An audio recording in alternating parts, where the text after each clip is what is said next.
முதல் வாசகம்.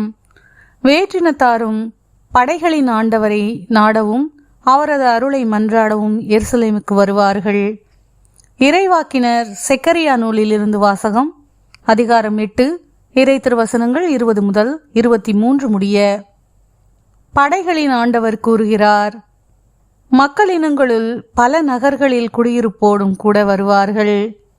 ஒரு நகரில் குடியிருப்போர் மற்றொரு நகரினரிடம் சென்று, நாம் ஆண்டவரது அருளை மன்றாடவும் படைகளின் ஆண்டவரை வழிபடவும் தேடவும் நாடவும் விரைந்து செல்வோம், வாருங்கள், நாங்களும் வருகிறோம் என்று சொல்வார்கள். மக்களினங்கள் பலவும் வலிமை வாய்ந்த வேற்றினத்தாரும் படைகளின் ஆண்டவரை நாடவும் அவரது அருளை மன்றாடவும் எருசலேமுக்கு வருவார்கள். படைகளின் ஆண்டவர் கூறுவது இதுவே. அந்நாள்களில் ஒவ்வொரு மொழி பேசும் வேற்றினத்தாரிலும் 10 பேர் மேலாடையை பற்றி கொண்டு, கடவுள் உங்களோடு இருக்கின்றார் என்று நாங்கள் கேள்விப்பட்டதால் நாங்களும் உங்களோடு வருகிறோம் என்பார்கள். ஆண்டவரின் அருள்வாக்கு. இறைவனுக்கு நன்றி. பதிலுரை பாடல். திருப்பாடல் 87. பல்லவி. கடவுள் நம்மோடு இருக்கின்றார். கடவுள் நம்மோடு இருக்கின்றார் இருக்கின்றார். நகரின் அடித்தளம் திருமலைகளின் மீது அமைந்துள்ளது. யாக்கோபின் உறைவிடங்கள் அனைத்தையும் விட ஆண்டவர் சீயோன் நகர வாயில்களை விரும்புகின்றார். கடவுளின் நகரே, உன்னை பற்றி மேன்மையானவை பேசப்படுகின்றன. கடவுள் நம்மோடு இருக்கின்றார் இருக்கின்றார். எகிப்தையும் பாபிலோனையும் என்னை அறிந்தவைகளாக கொள்வேன். பெலிசியர், தீர் மற்றும் எத்தியோப்பிய நாட்டினரை குறித்து, இவர்கள் இங்கேயே பிறந்தவர்கள் என்று கூறப்படும்.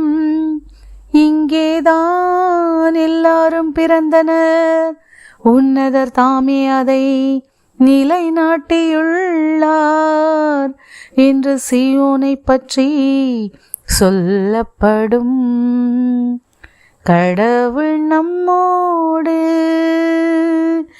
இருக்கின்றார் இருக்கின்றார்.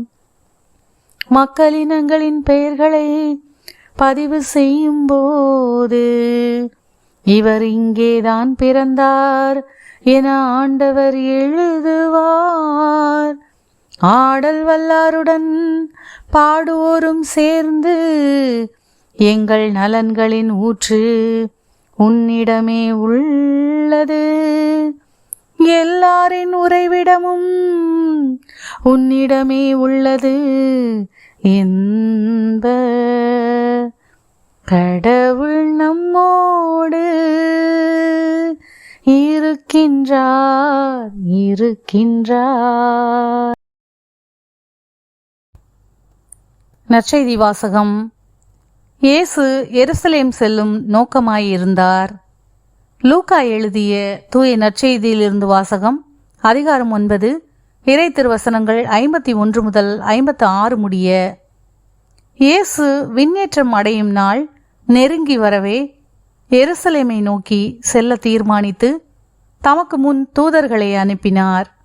அவருக்கு இடம் ஏற்பாடு செய்வதற்காக அவர்கள் சமாரியருடைய ஒரு ஊருக்கு போய் சேர்ந்தார்கள். அவர் எருசலேம் செல்லும் நோக்கமாய் இருந்ததால் அவர்கள் அவரை ஏற்றுக்கொள்ளவில்லை. அவருடைய சீடர்கள் யாக்கோவும் யோவானும் இதை கண்டு, ஆண்டவரே, வானத்திலிருந்து தீ வந்து இவர்களை அழிக்குமாறு செய்யவா? இது உமக்கு விருப்பமா என்று கேட்டார்கள். அவர் அவர்கள் பக்கம் திரும்பி அவர்களை கடிந்து கொண்டார். பின்பு அவர்கள் வேறு ஓர் ஊருக்கு சென்றார்கள். ஆண்டவரின் அருள்வாக்கு. கிறிஸ்துவே உமக்கு புகழ்.